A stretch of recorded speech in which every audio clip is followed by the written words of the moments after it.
Bueno, vamos a que Marcelo nos explique lo de el acuerdo que se tomó el viernes por la tarde-noche en Washington.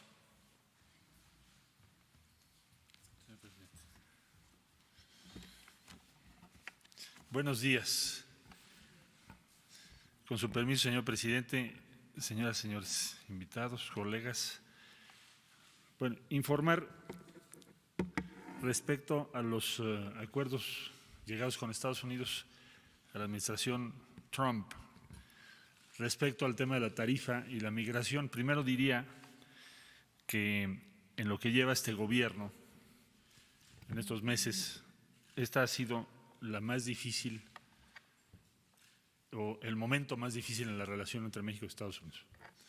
Y la negociación fue muy difícil, muchas horas, muy tensa, y en esencia lo que ocurrió es que la relación comercial y económica se subordinó a la diferencia sobre el tema migratorio. Eso no había ocurrido. Un objetivo primordial de la negociación fue entonces para nosotros, para la delegación mexicana, volver a separar las dos esferas. Es decir, que la esfera comercial y la relación económica siga su camino y que la esfera migratoria siga el suyo, como estábamos hasta antes de la semana pasada. ¿Qué provocó que esto ocurriese por parte de Estados Unidos? El número de personas que están llegando allá. Es decir, en el mes de mayo, así nos recibieron en la reunión con el vicepresidente, que fue también muy dura. Dura no en el sentido que fueran groseros o otra cosa así, sino muy dura en el sentido de que el tono era casi de ultimátum. Bueno, quitan el casi. ¿Por qué? Porque nos recibieron con el reporte del mes de mayo de aprehensiones hechas en la frontera de los Estados Unidos con México. Y dieron a conocer una cifra superior a 140,000 personas. Es decir, con esa tendencia de personas que están llegando a Estados Unidos, dicen ellos, a fines de este año estarían llegando más de 1,600,000.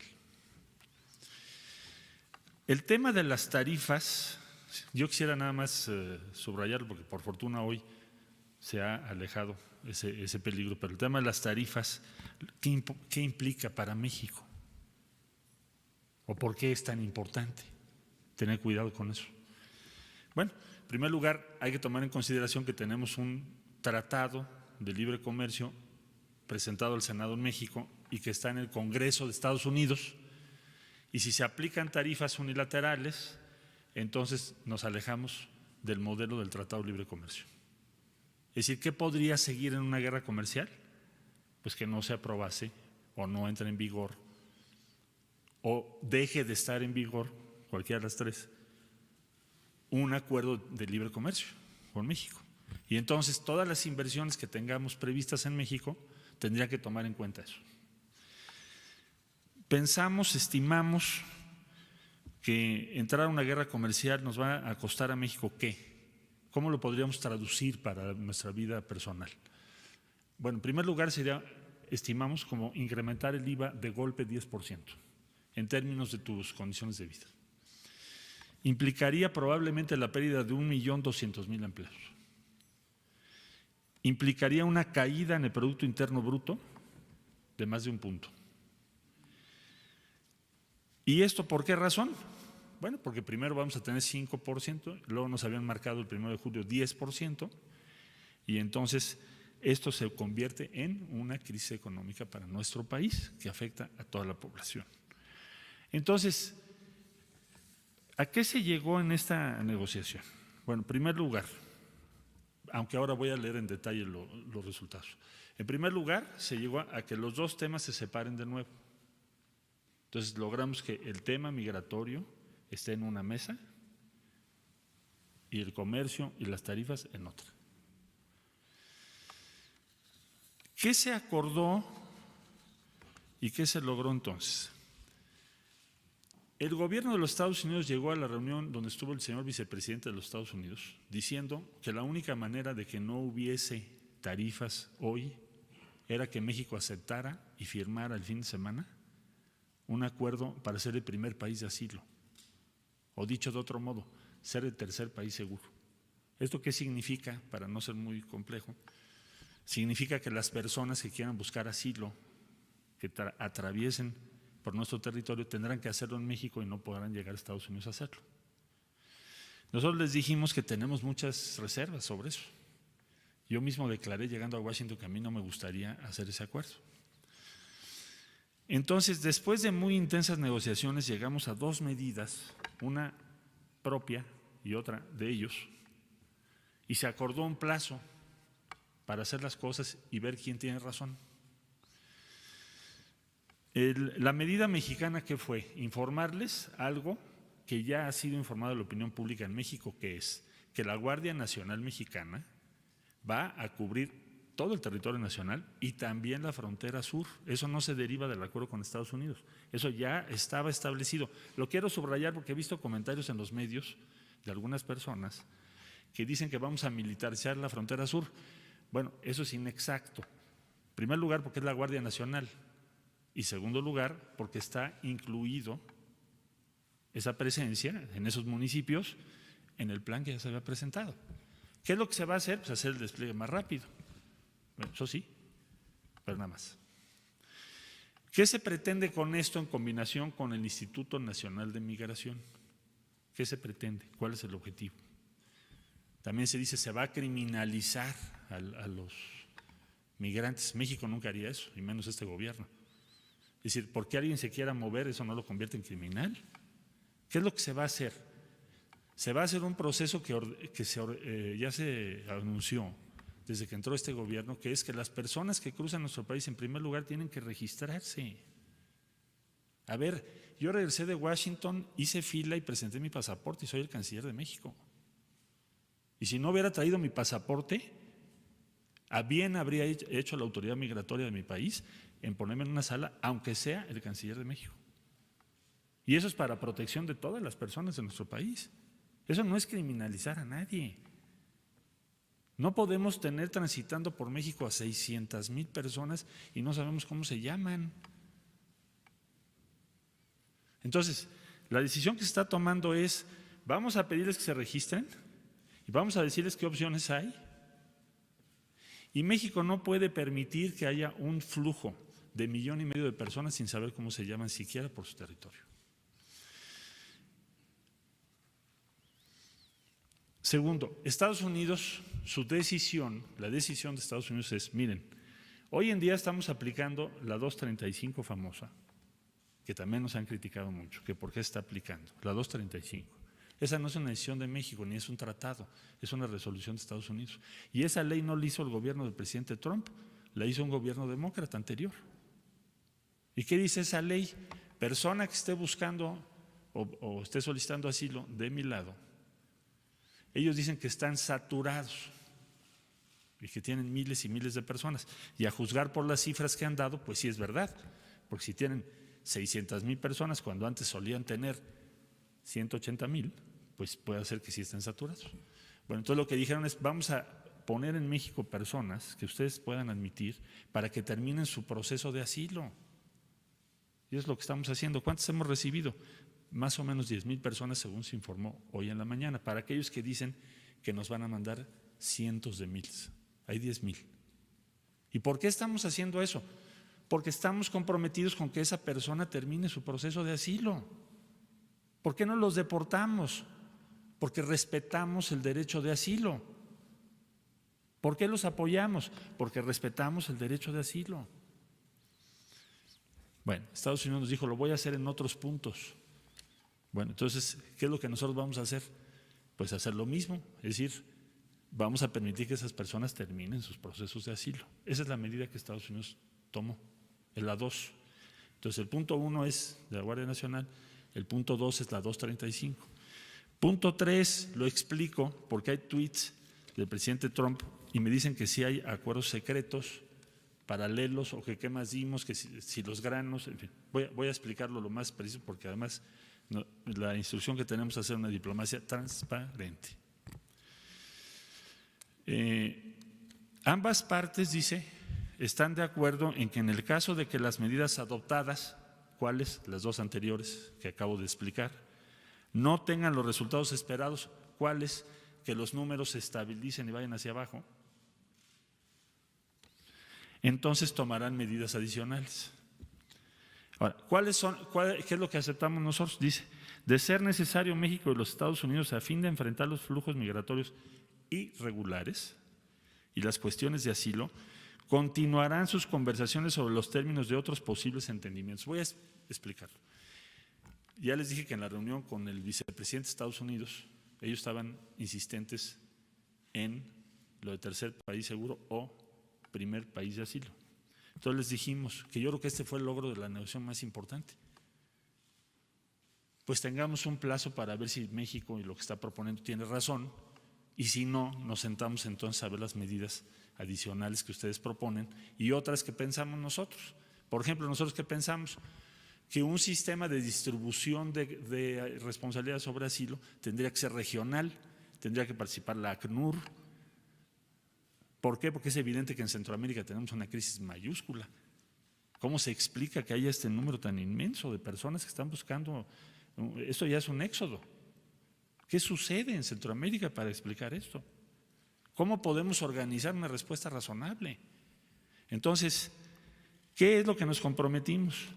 A que si no tienen éxito las medidas que estamos proponiendo, tengamos que sentarnos a discutir con Estados Unidos y con otros países como cuáles: Guatemala, Panamá, Brasil. ¿Por qué? Porque a Brasil llegan los extracontinentales, Panamá porque ahí llegan cubanos y haitianos, Guatemala porque ahí pasan los hondureños y salvadoreños. Es un sistema regional.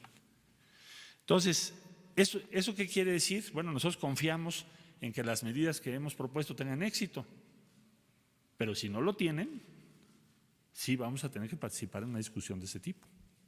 No lo estoy ocultando. ¿Qué implicaría eso y por qué dice hoy el presidente Trump en un tuit que habría que presentarse al Congreso en México esos cambios? ¿Por qué dice eso? Porque se le dijo, yo se lo dije incluso, no a él, pero sí al vicepresidente, a los demás.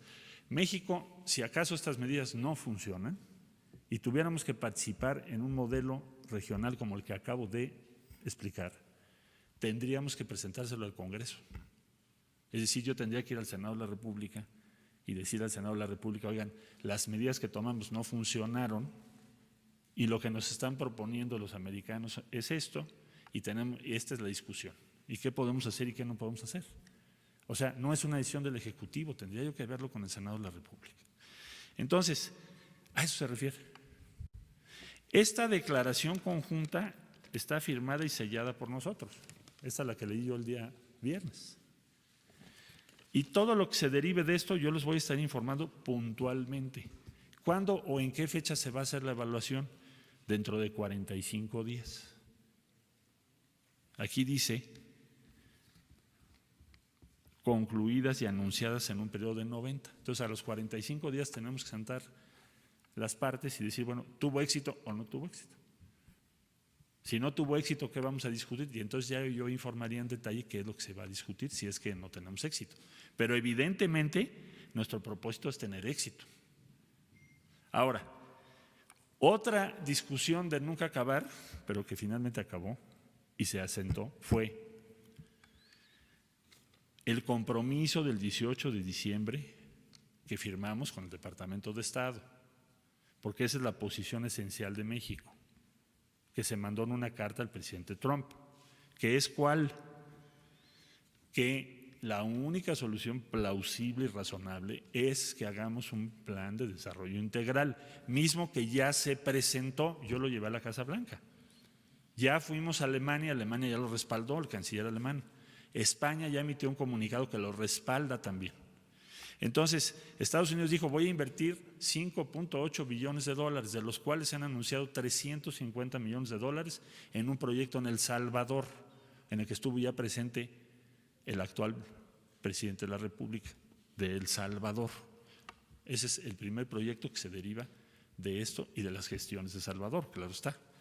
directamente con Estados Unidos. Entonces lo que queremos es este punto que para nosotros es obvio, pues para los Estados Unidos, si pudiera, pues lo sacaban, ¿no? Pero aquí está también acordado por ellos y es público. Entonces, ¿qué ganamos? Resumo. Primero, pues no hay tarifas hoy. No hay una amenaza de tarifas en 90 días, o en 45, o en 30. Punto 2, migración se separa de comercio. Regresamos cada cosa a su mesa. Si se juntan las dos, para nosotros es peligroso. Punto 3, en materia migratoria, lo que estamos nosotros tratando de demostrar es que lo que nosotros proponemos es mejor que otras alternativas que existen, por supuesto. Pero tenemos que demostrarlo, tenemos que convencer, persuadir. Y debo decir que es la primera vez, cuando menos en lo que yo he visto, que las tarifas no se aplican. Porque normalmente el presidente Trump anuncia las tarifas como un instrumento de política y es muy raro que las quite. Ha habido casos, pero casi siempre las imponen y después negocias. Aquí el peligro, ¿cuál era? Que ahorita estuviéramos con tarifas y de todas maneras tener que discutir el tema migratorio. Eso no se dio. Y finalmente, que tenemos la oportunidad de demostrar que tenemos razón. En un tiempo, no indefinido. Pero ese tiempo lo convenimos mutuamente. Ellos querían que se firmara el domingo otra cosa, totalmente diferente. Pero eso es lo que está aquí.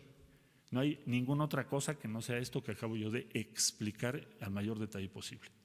Día 45 es la evaluación y si no logramos los resultados, tendríamos que participar en discusiones para un acuerdo que incluya el retorno de solicitantes de asilo bajo una perspectiva regional. Bueno, es todo un tema técnicamente, pero solo quería yo informarles que esto es exactamente en lo que estamos. Muchas gracias y desde luego en las preguntas estoy a sus órdenes. ¿Abrimos ya las preguntas o hay otro? ¿De una vez o esperamos a quién es quién? Vamos. Es que si no luego se les pasa. Bueno, empezamos de izquierda a derecha. Allá atrás, por favor. Ahorita, en un segundo. Sí, buenos días.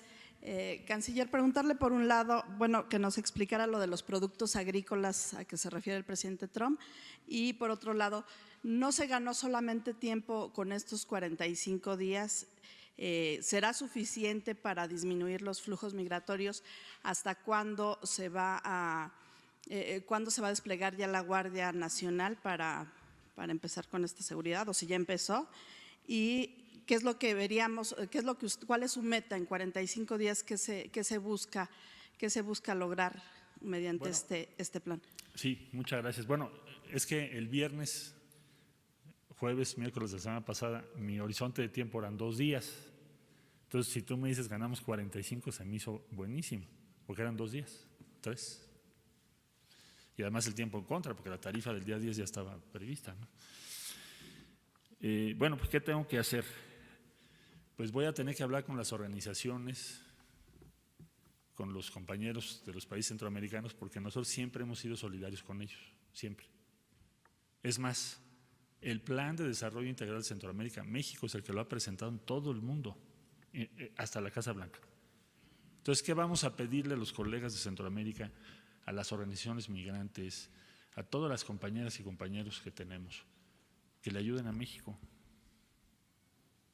O sea, que demostremos, si queremos un programa de desarrollo en Centroamérica vigoroso, demostremos en 45 días que sí vale la pena, que lo podemos hacer entre todos. Es lo primero que vamos a hacer. Lo segundo, me preguntas de la Guardia Nacional. Bueno, según se informa por las autoridades correspondientes, esto ya tiene una base, ya están instalados una base, lo que se va a hacer es ampliar los números. Yo no tengo las cifras exactas, pero seguramente en el transcurso del día las podemos dar. Y el despliegue más importante tendrá que ser de migración, que son los que tienen la facultad principal, la función de la Guardia Nacional pues, era de apoyo, complementar a los agentes de migración, pero también tendrá que haber otra serie de actividades que ya iremos anunciando, que vamos a ver con el señor presidente en el transcurso del día de hoy, que tienen que ver con atención de salud, educación y otros temas. ¿En Sí. 45 días se busca disminuir o Se el busca flujo mostrar que migratorio? funciona, tiene que disminuir, porque si vuelve a aumentar, a ver, el mes de abril fueron 110,000, si no mal recuerdo, y el mes de mayo fueron 140,000 o algo así. Entonces el número ha ido creciendo muchísimo, con lo cual se vuelve un tema mayor en Estados Unidos. Y nada más preguntarle por el tema de los productos agrícolas también. Mira, yo creo que él se refiere, porque no existe fuera de esto que acabo de explicar, quiero ser muy claro, fuera de esto que yo acabo de explicar, no hay ningún acuerdo de ninguna especie que no se haya dado a conocer. Todo esto que estoy diciendo se dio a conocer desde el viernes, solo que lo estoy detallando, ¿no? Pero eso es lo que acordamos, es decir, es un acuerdo migratorio. Lo comercial no está en este documento. Ahora, ¿a qué se refiere? Yo creo. ¿Qué está pensando él? Nosotros dijimos en la mesa, a ver, el impacto de la tarifa es de 5%. Esto lo presentamos oficialmente. La caída del Producto Interno Bruto sería de 1.12 puntos este año. Las exportaciones caerían entre 7.7 y 22.1%, pero igualmente las importaciones. La más importante importación mexicana, o una de las más importantes, son granos de Estados Unidos. Y en México se perderían 1.2 millones de empleos. Entonces, en el momento que no se aplican las tarifas, es al 5. Si te vas al 10, bueno, pues entonces tienes un impacto todavía mucho mayor.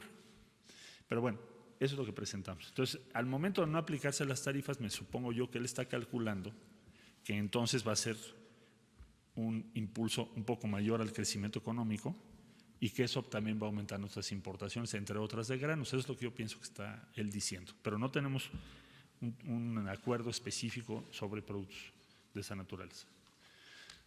¿Estás tú, por favor?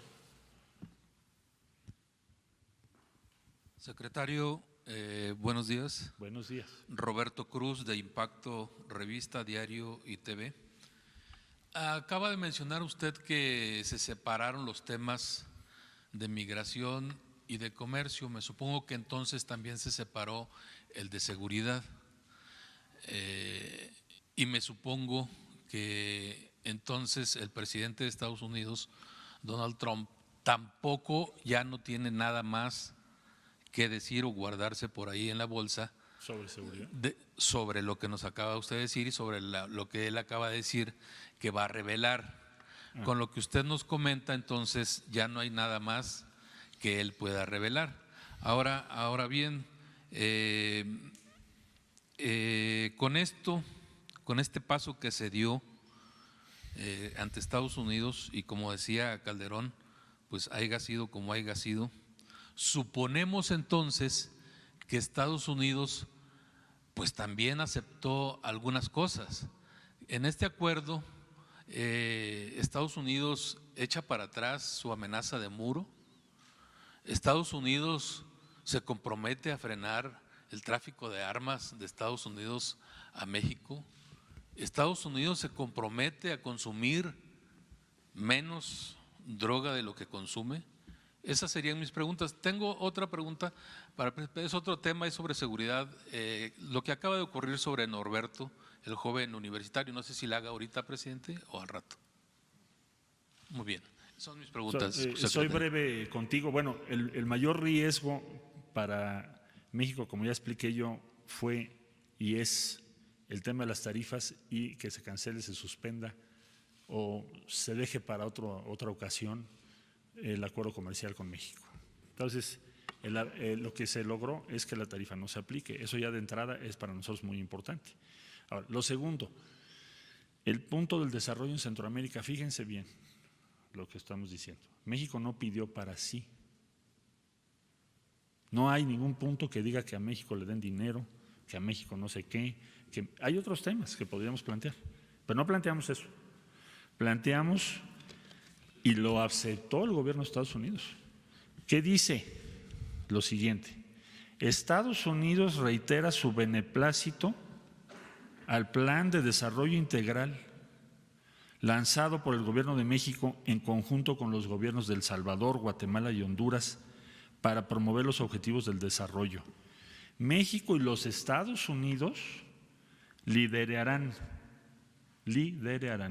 el trabajo con socios nacionales e internacionales para construir una Centroamérica próspera y segura y así abordar las causas subyacentes de la migración con el objetivo de que los ciudadanos puedan construir mejores vidas para ellos y sus familias en casa. Esto para nosotros fue lo más importante en este acuerdo después de las tarifas.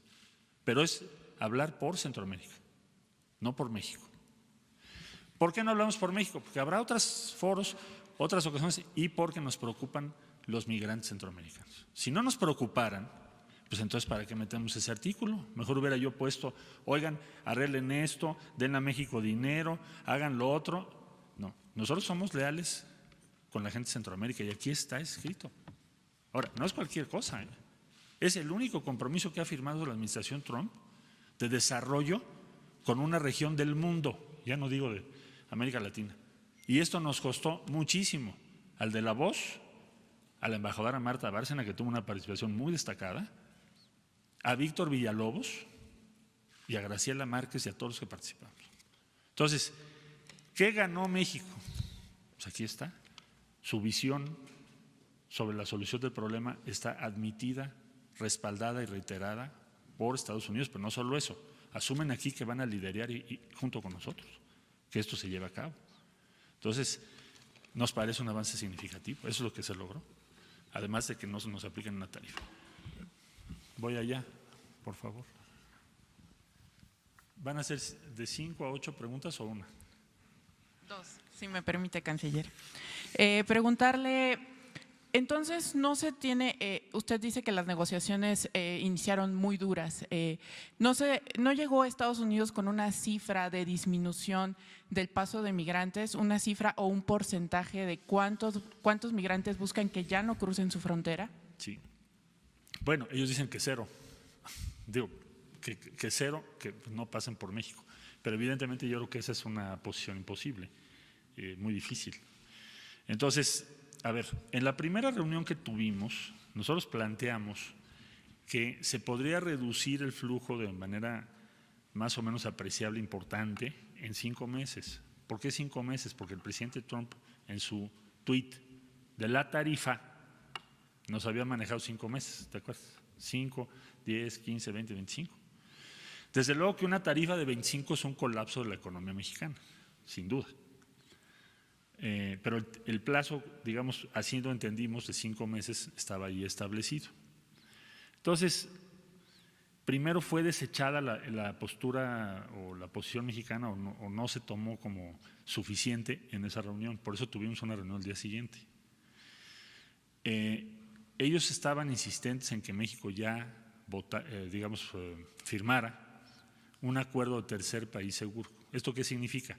Que las personas que van hacia Estados Unidos se queden en México y hagan su trámite de asilo en México, no en Estados Unidos. Nosotros les dijimos que no nos parecía aceptable ese tema.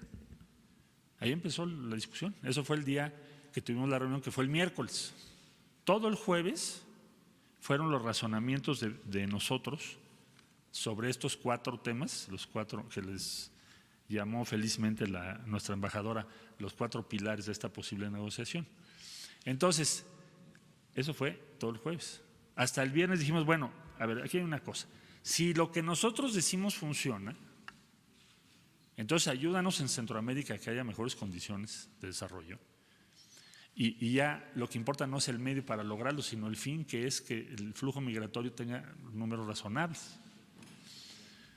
Ellos dijeron, bueno, si no funciona tu medida, entonces tú vas a tener que discutir la que yo propongo, que se nos hizo un trato razonable. Es decir, si nosotros tenemos razón, pues ya salimos adelante. Si no tenemos razón, tenemos que volver a hacer una ronda de conversaciones y negociaciones para buscar otras medidas. Especialmente, ¿cuál van ellos a proponer?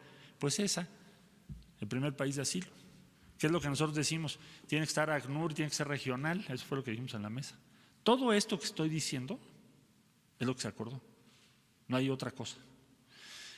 Yo les dije claramente ahí, por eso lo menciona hoy el presidente Trump, que si tuviéramos que llegar al escenario de que las medidas que nosotros tomamos no funcionan, cualquier cosa que acordamos yo tengo que ir al Senado de la República. México no puede hacer acuerdos que no sean del conocimiento del Senado de la República. Y por eso lo dice hoy, porque se lo subrayé, se lo dejé muy claro al equipo negociador del presidente. Entonces, en 45 días, México no tiene un compromiso ya firmado de reducción de migración específico. Es decir, está abierto todavía en 45 días o sea, a no negociación. tengo una cifra, porque si hubiese una exacto. cifra la habría yo puesto aquí, es lo que estás tú preguntando. Si hubiera una cifra que yo tengo que lograr, aquí estaría. Pero no hay una cifra. Es de que tenga, como lo pusimos es, no tengan los resultados esperados. Pero no se dificulta cuando se inicia en una negociación donde usted dice ya, ellos querían 0 migración. En 45 días se puede esperar que también sea una meta así de ambiciosa. Te entiendo. Yo diría que si sigue subiendo el número y el flujo de personas que no sabemos cómo se llaman por México, nuestro argumento no va a tener. ¿Qué significaría? Pues que no tuvimos éxito. Si hay una reducción en esa condición, pues entonces habremos tenido éxito. Y eso nos da un enorme elemento de negociación frente a Estados Unidos. Perdóneme una cosa más, nada más. Decía que Estados Unidos no quería incluir… Réplica. Pero era réplica. ¿Para hechos o para...? Solo esta es la segunda, digamos. Que Estados Unidos no quería incluir el acuerdo y que… ¿No quería cuál? Incluir el acuerdo de desarrollo, el Plan Centroamericano de Desarrollo, pues que al principio no querían. es- ¿Cuáles eran las razones que le dieron para no incluir? Porque para ellos no querer creen incluir? en eso. Ellos creen, a ver, vamos a entender algo que yo me tardé un poco en comprender adecuadamente. Es decir, el gobierno de Estados Unidos hoy piensa que no debe haber ningún migrante que llegue. Esa es su tesis política y es su posición. Desde luego que nosotros tenemos una idea muy diferente, pero ese es el gobierno de ellos, es el que está en el poder. Nosotros que nos firmen, suscriban, respalden que hay que hacer una inversión en Centroamérica para darles opciones a las personas que están migrando por pobreza, pues es una cosa totalmente distante a la forma en que ellos piensan. Por eso lo considero un avance importante en la negociación, y no porque simplemente yo haya estado ahí, sino porque a mí me dijo el presidente, si tú haces un acuerdo donde esto no esté, yo no lo acepto. Y tampoco acepto que el sábado o el domingo se firme nada del tercer país seguro. Y si tú llegas a un acuerdo de plazo es tu responsabilidad y la asumo. Ahora, lo que hay que hacer es tener resultados y persuadir. Ahora, yo sé que es bien difícil, pero por lo pronto lo logramos. El viernes, a estas horas diríamos, híjole, nos van a aplicar las tarifas el lunes. Pero finalmente lo logramos. Esos 45 días son oro molido para México. Si les parece 2 más, porque si no ya no me va a invitar el presidente. Acá, porque ¿y luego tú? Sí. Buenos días, señor canciller. Carlos Montesinos de la Hoguera. En concreto, ¿qué le va a pedir a sus colegas de Centroamérica, ya que entendemos que pues, todavía no están dando el plan de desarrollo? ¿Qué va a plantear usted para que se solidaricen con México? ¿Mayor control migratorio, fortalecimiento de las fronteras, recepción de sus deportados? ¿Qué les va a plantear? Dos cosas, 2 compromisos nada más. Uno, que entre todos logremos hablar con las diferentes organizaciones, hacer un compromiso común para que no siga creciendo el número, porque sigue creciendo el número al que le van a aplicar tarifas en algún momento dado en el futuro, si es que esto no lo logramos corregir, pues va a ser a México. Entonces necesitamos su solidaridad. Claro que con cada país tendremos que comentar las cosas. Yo no estoy pidiendo medidas coercitivas, no estaría yo pensando en eso. La segunda cuestión, que aceleremos el paso para echar a andar nuestro programa. O sea, el plan que acabo de decir depende de una serie de proyectos, en fin, que no es el motivo de esta conferencia, pero la instrucción que me ha dado el presidente es que tendría que empezar antes de los 90 días, el plan. Porque así como ellos tienen prisa, nosotros también. Me refiero a Estados Unidos, no a los países centroamericanos. Y si me permite, ahorita tengo una pregunta para el subsecretario Encinas, señor presidente. Con esto cerramos el capítulo. Señor presidente, buenos días. Señor canciller, señor subsecretario, tenemos una reunión pendiente encomendada por el presidente desde hace 2 semanas. Ha sido un mes muy intenso para México. Sí. Desde luego que hubo críticas por su llegada anticipada a Estados Unidos. Seguramente aprovechó todo ese tiempo. Obviamente la incertidumbre rodeaba el escenario nacional.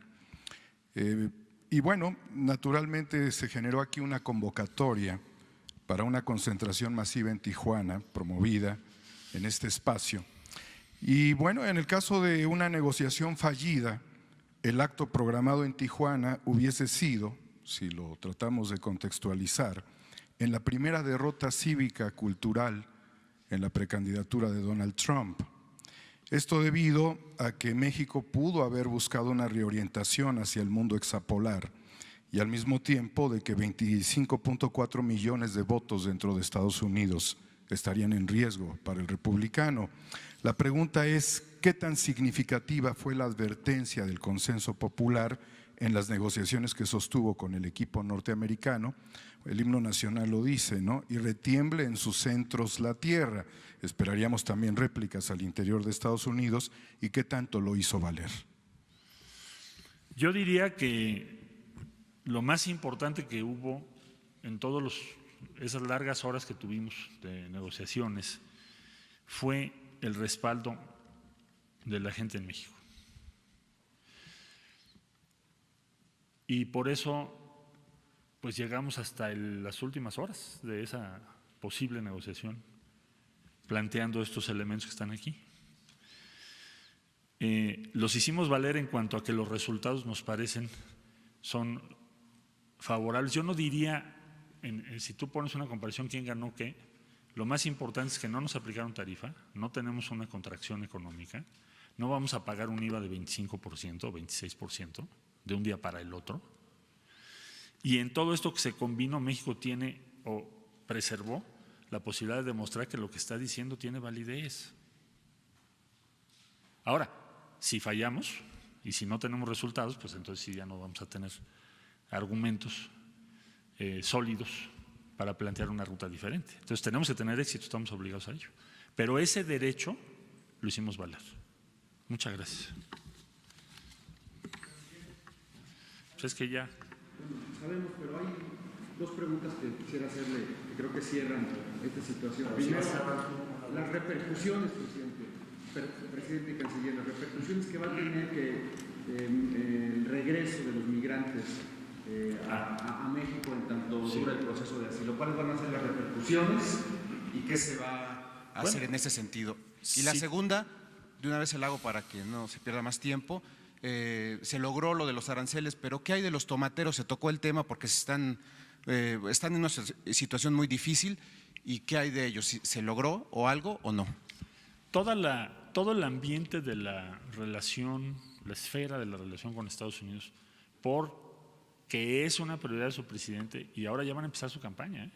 El día 18 de junio empieza la campaña ya, algo así. Porque el tema prioritario, el top, es migración. Todo el ambiente de la relación con México depende de eso. Los tomates también, en fin, todo lo que se quiera. Entonces, nos estamos rifando mucho en estos próximos días para demostrar que efectivamente puede haber soluciones efectivas, razonables. Y si logramos eso, pues muy probablemente o muy seguramente vamos a poder navegar otros problemas. El que tú me preguntas, el tomate es uno de ellos. No obedece necesariamente a la migración, pero nos ayuda en el ambiente general. ¿Cuáles van a ser las repercusiones? Bueno, si tenemos éxito, pues el número de personas que estén esperando su asilo en México va a decrecer.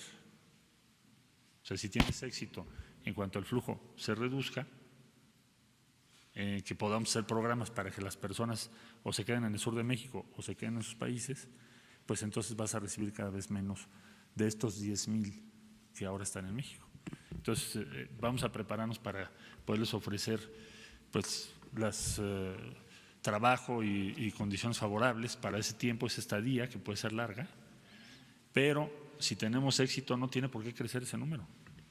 Este es un acuerdo que empieza a correr a partir de hoy, no se refiere a los que ya llegaron. Entonces, si tenemos éxito en lo que vamos a hacer, pues el número tiene que ir a la baja. Tiene que ser un número razonable, que no nos genere un problema mayor en el norte del país. Muchas gracias. ¿Cuánto dinero se va a destinar? ¿Cuánto dinero se va a destinar para atender a los migrantes aquí en México, en la frontera, mientras esperan el asilo de Estados Unidos? Y también, ¿en qué ciudades fronterizas se van a concentrar los migrantes? Mejor. Mira, vamos a tener reunión con el día de hoy, intercambio de información y demás, con las autoridades norteamericanas para que no te dé yo una respuesta a la ligera. Si me permiten, en cuanto tengamos la respuesta de las autoridades norteamericanas de en qué puertos de entrada van a hacer esto y cuándo y en qué cantidad, se las compartimos inmediatamente para no hacer una cosa especulativa ahorita.